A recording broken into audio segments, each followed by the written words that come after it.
Ada sebuah hukum tidak tertulis di dunia sepak bola. Saat sebuah tim raksasa tumbang, dunia akan berduka. Tapi apa yang terjadi jika sebuah timnas tersingkir dari turnamen paling agung di bumi dan satu benua justru kompak menyalakan kembang api untuk merayakannya? Ya, drama absolut inilah yang baru saja menimpa Qatar di panggung Piala Dunia 2026. Alih-alih mendapatkan simpati atau pesan penyemangat, runtuhnya sang raksasa baru Asia ini justru memicu gelombang selebrasi, tawa, dan kepuasan batin dari jutaan fans sepak bola. Dan tebak siapa yang berdiri di garis paling depan sambil membawa obor hujatan? Siapa lagi kalau bukan netizen Indonesia? Media sosial mendadak lumpuh oleh jutaan komentar.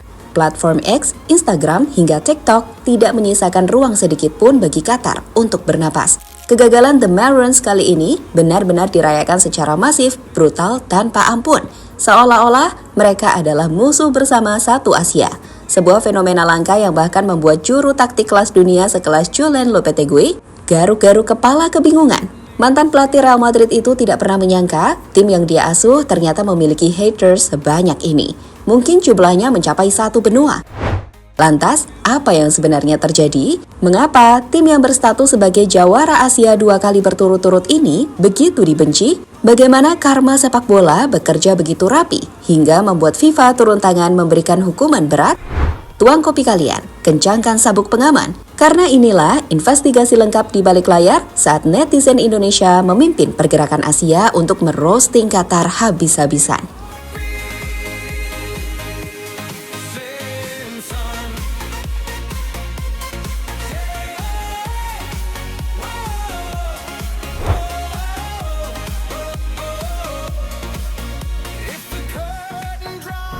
Untuk memahami mengapa kebencian ini begitu mengakar, kita harus memutar waktu sedikit ke belakang.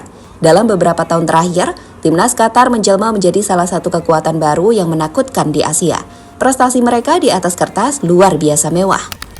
Mereka adalah back-to-back champions di ajang Piala Asia, memenangkan edisi 2019 di Uni Emirat Arab dan mempertahankan mahkota tersebut di rumah mereka sendiri pada tahun 2024 lalu. Prestasi ini jelas mengejutkan lanskap sepak bola dunia. Bayangkan, negara kecil di Timur Tengah ini mampu meruntuhkan dominasi raksasa tradisional seperti Jepang, Korea Selatan, Iran, hingga Australia. Di atas kertas, mereka terlihat seperti proyek sepak bola yang sukses besar. Namun, mari kita bicara jujur. Di balik kilau trofi-trofi tersebut, ada aroma busuk yang tercium hingga ke seluruh penjuru Asia. Kebencian dan kritik publik terhadap Qatar bukan sekedar urusan kalah atau menang di lapangan hijau. Ini adalah akumulasi dari rentetan drama di luar lapangan, kontroversi kebijakan naturalisasi, hingga puncaknya, dugaan kuat adanya intervensi non-teknis alias kekuatan uang. Dari berbagai cap negatif yang melekat pada Qatar, tuduhan suap adalah yang paling santer terdengar. Publik sepak bola Asia menilai Qatar seringkali mendapatkan karpet merah melalui keputusan-keputusan wasit yang sangat kontroversial. Terutama saat mereka bermain sebagai tuan rumah.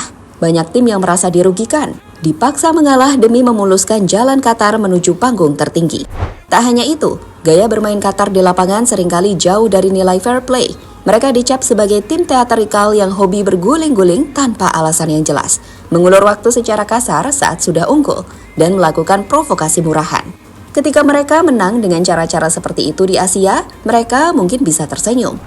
Namun, ketika mereka melangkah ke Piala Dunia, di mana teknologi seperti VAR diawasi ketat dan wasit-wasit Eropa tidak mempan disuap, semua kebusukan taktik instan itu terbongkar total. Kegagalan memalukan di Piala Dunia 2026 ini adalah bukti otentik. Tanpa bantuan faktor luar, Qatar hanyalah tim semenjana.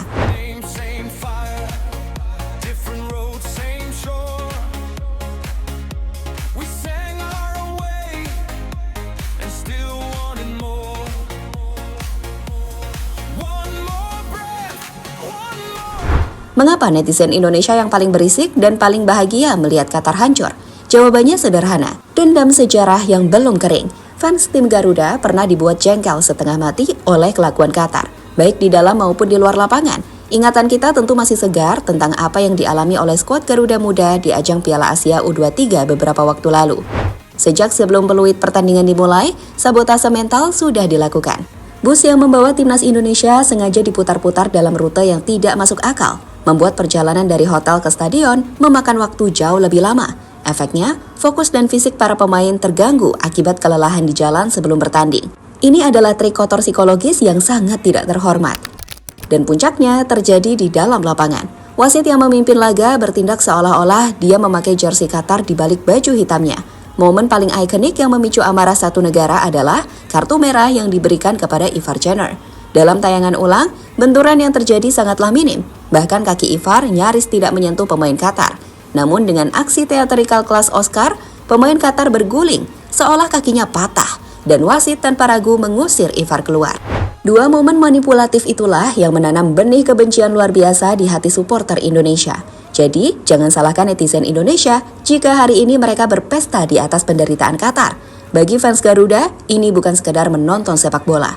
Ini adalah menyaksikan sebuah keadilan ditegakkan.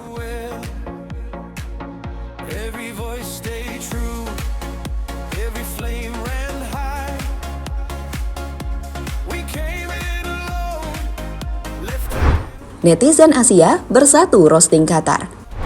Begitu Qatar dipastikan tersingkir dan terpuruk di dasar klasmen Piala Dunia 2026, bendungan kesabaran netizen Asia jebol. Cara melampiaskannya pun sangat modern. Serangan cyber berupa roasting massal yang kreatif sekaligus menyakitkan. Sampai detik ini, lini masa media sosial masih dipenuhi oleh pembahasan kegagalan skuad asuhan Julen Lopetegui tersebut. Menariknya, gelombang ejekan ini tidak hanya digerakkan oleh akun-akun anonim, melainkan juga oleh para public figure ternama tanah air. Salah satunya adalah Dr. Tirta, influencer sekaligus relawan kemanusiaan yang terkenal vokal. Melalui akun X pribadinya, Dr. Tirta terlihat merepost postingan di jurnalis sepak bola terkemuka dunia, Fabrizio Romano. Postingan Fabrizio tersebut mengonfirmasi secara resmi bahwa Qatar telah angkat koper lebih awal dari Piala Dunia. Bahkan grup band Guyon Waton tampak ikut jengkel dan menyebut Qatar sebagai aib Asia. Hebatnya, gerakan ini menular. Fans dari negara-negara Asia lainnya seperti Korea, Arab Saudi, dan Iran yang selama ini memendam kekesalan serupa ikut bergabung. Bukti nyata persatuan fans Asia ini bisa kita lihat langsung di akun resmi Federasi Sepak Bola Qatar atau QFA di platform X.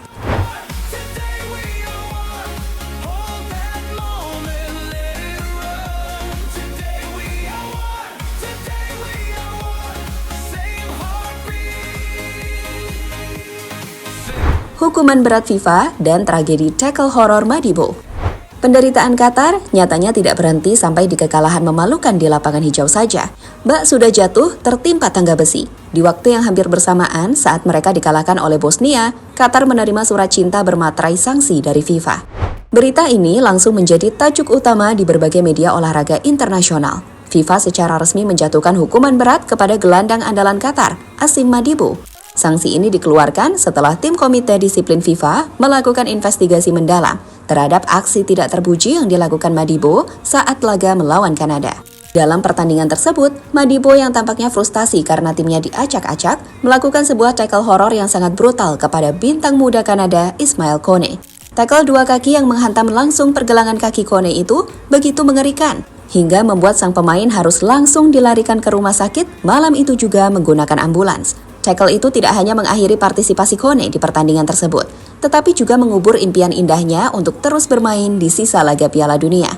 Otoritas tertinggi sepak bola dunia tersebut bertindak tegas dengan menjatuhkan hukuman larangan bermain sebanyak 5 pertandingan internasional bersama timnas untuk Asim Madibo. Banyak pengamat menilai hukuman ini bahkan masih terlalu ringan jika dibandingkan dengan dampak karir yang harus ditanggung oleh korbannya. Namun, keputusan ini sudah bulat, dunia mengutuk permainan kasar Qatar.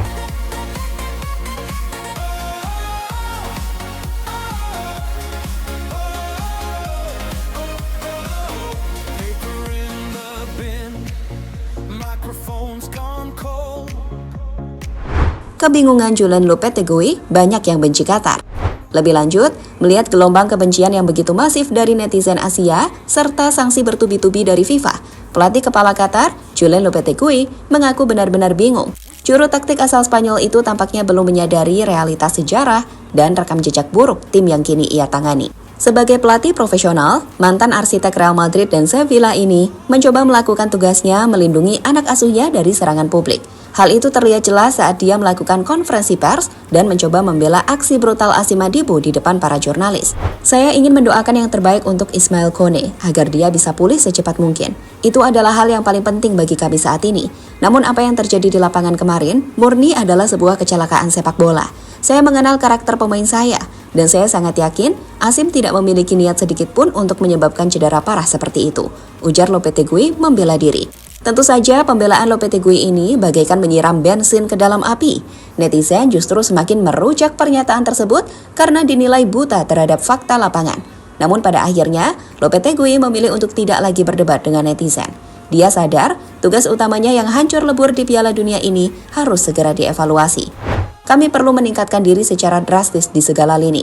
Pengalaman pahit di turnamen ini harus menjadi pelajaran berharga, terutama bagi para pemain muda kami untuk belajar dan berkembang. Di level Piala Dunia, Anda tidak pernah tahu apakah Anda akan memiliki kesempatan untuk bermain lagi atau tidak di masa depan. Kami hanya bisa berharap ini bukan Piala Dunia terakhir bagi Qatar, pungkas Lopetegui dengan nada lesu.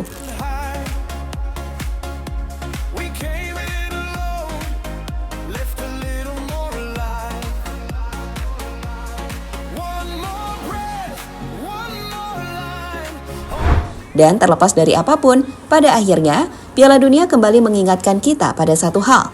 Nama besar, uang, dan segala privilege tidak pernah bisa menggantikan kerja keras, sportivitas, dan mental juara. Di lapangan, semua tim memulai dari garis yang sama. Dan pada akhirnya, sepak bola selalu menemukan caranya sendiri untuk menghadirkan keadilan. Bagaimana menurut kalian? Apakah kegagalan Qatar di Piala Dunia 2026 ini memang murni karena karma sepak bola atau hanya bagian dari kerasnya persaingan di level dunia? Tulis pendapat kalian di kolom komentar.